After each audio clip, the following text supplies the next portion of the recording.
बिस्मिल्लाहिर्रहमानिर्रहीम। लाखों करोड़ों दुरूदो सलाम मोहम्मद मुस्तफ़ा सल्लल्लाहु अलैहि वसल्लम और आले मोहम्मद पर। मैं हूँ उमर दराज गोंदल।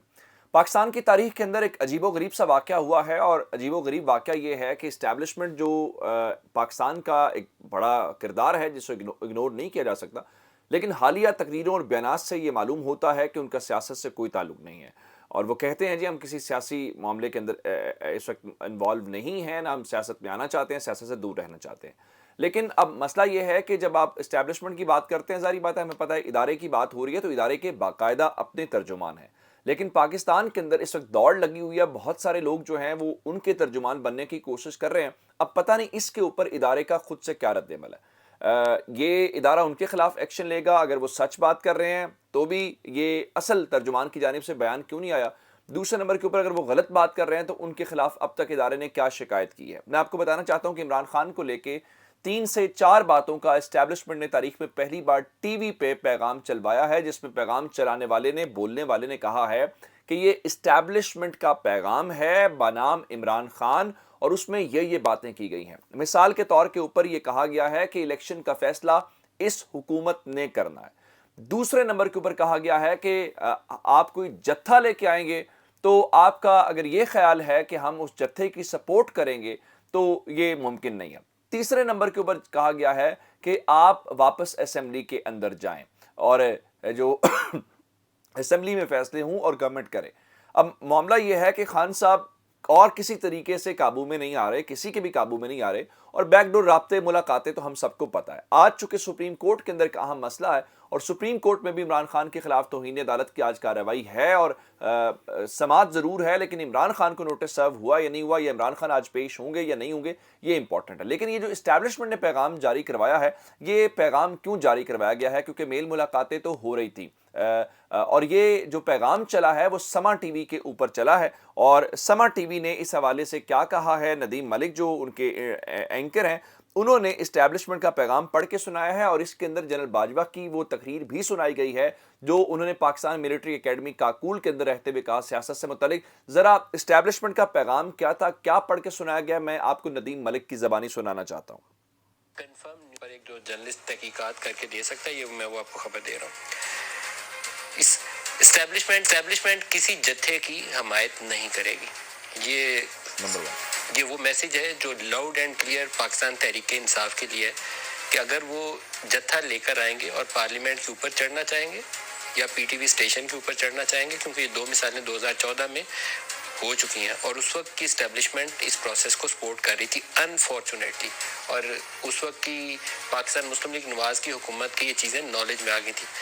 पीएमएलएन ने अपने एक वजीर को भेजा एक अहम शख्सियत के पास इस्लामाबाद में मुलाकात के लिए कि ये हो रहा है। उस वक्त डिनाइल दिया गया कि नहीं ऐसा कुछ नहीं हो रहा। फिर कुछ ऑडियो टेप्स मुशाहिदुल्लाह खान ने एक इंटरव्यू में तज़किरा किया, वो वजारत से गए, क्योंकि उस वक्त की नून लीग की हुकूमत आउट ऑफ फेवर हो चुकी थी। इस सारे प्रोसेस को नज़रअंदाज किया गया, लेकिन शायद वक्त गुजरने के साथ एहसास हुआ कि ये गलत प्रोसेस था जिसको इस्टेब्लिशमेंट ने हमायत की दी, जिसका नतीजा ये हुआ कि पूरा सिस्टम जो है वो मुस्तहकम नहीं रहा, निज़ाम जमहूरियत जो है मुस्तहकम नहीं रहा। हर चीज़ के लिए पिछले 3-4 साल इस्टेब्लिशमेंट को इन होना पड़ता था बेल आउट करने के लिए। इवन पार्लियामेंट के अंदर वोट पूरे कराने के लिए, बिलिंग के लिए भी इस्टेब्लिशमेंट को इन होना पड़ता था।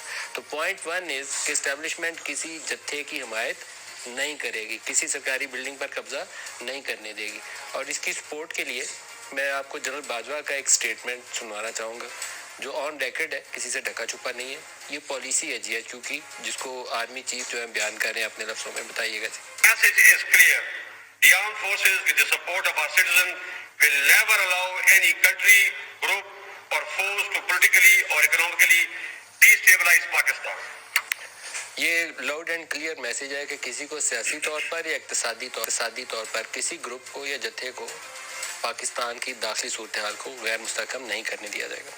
दूसरा मैसेज वो ये है कि इलेक्शन का फैसला हुकूमत वक्त को आइन की रोशनी में करना है। हुकूमत चाहे तो वो वक्त से पहले करवा सकती है, अप्रैल में करवाना चाहे, क्योंकि ये मार्च के एंड में शायद 23 मार्च प्रोबेबली रमज़ान का आगाज़ हो जाता है, तो अप्रैल के एंड में करवाना चाहें तो करवा सकते हैं, कोई मज़ाइका नहीं है उसमें।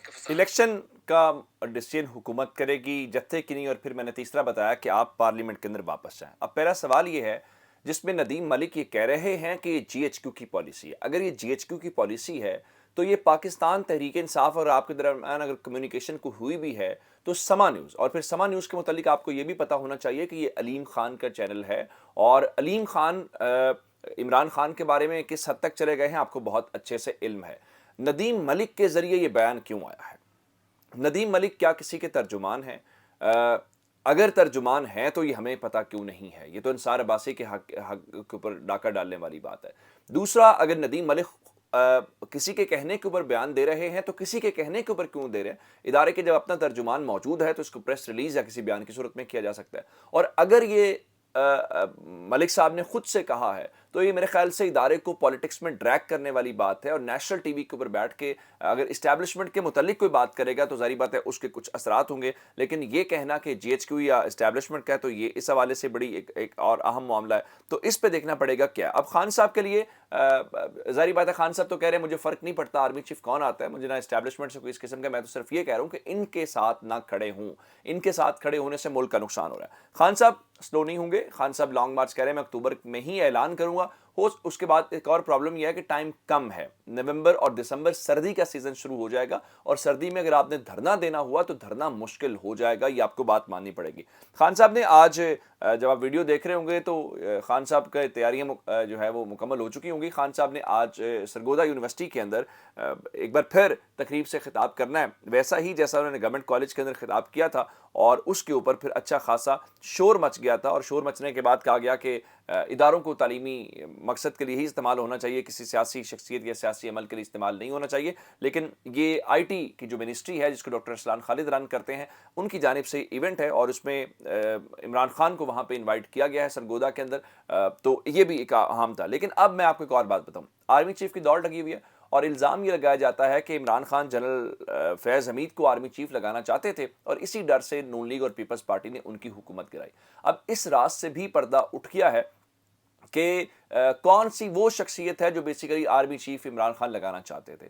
اس حوالے سے جو کلوزسٹ آدمی ہیں، جو چیزوں کو اس بارے میں نالج رکھتے ہیں، انہوں نے دعویٰ کیا، اور وہ شخصیت ہیں شیخ رشید۔ ان کے مطابق وہ آن اوتھ کہہ سکتے ہیں کہ ان کے ذہن میں جنرل فیض حمید کو آرمی چیف لگانے کا آئیڈیا نہیں تھا، اور یہ خان صاحب بھی کچھ کہہ چکے ہیں کہ میں نے تو ابھی سوچا بھی نہیں تھا، اور میرے مائنڈ میں بھی نہیں تھا کہ میں نے جنرل فیض حمید کو آرمی چیف لگانا ہے۔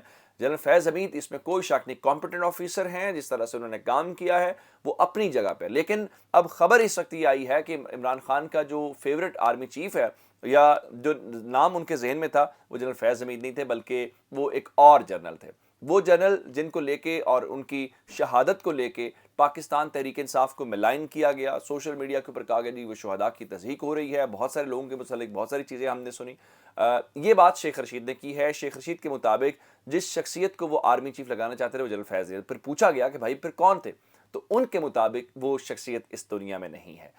اس دنیا میں حالیہ چند دنوں کے اندر صرف ایک ہی شخصیت پاکستان کی شہید ہوئی ہے، یا جس کی زندگی ختم ہوئی ہے، وہ جناب لیفٹیننٹ جنرل سرفراز تھے، جو کور کمانڈر بلوچستان یا کور کمانڈر صدرن کمانڈ کے طور پہ کام کر رہے تھے۔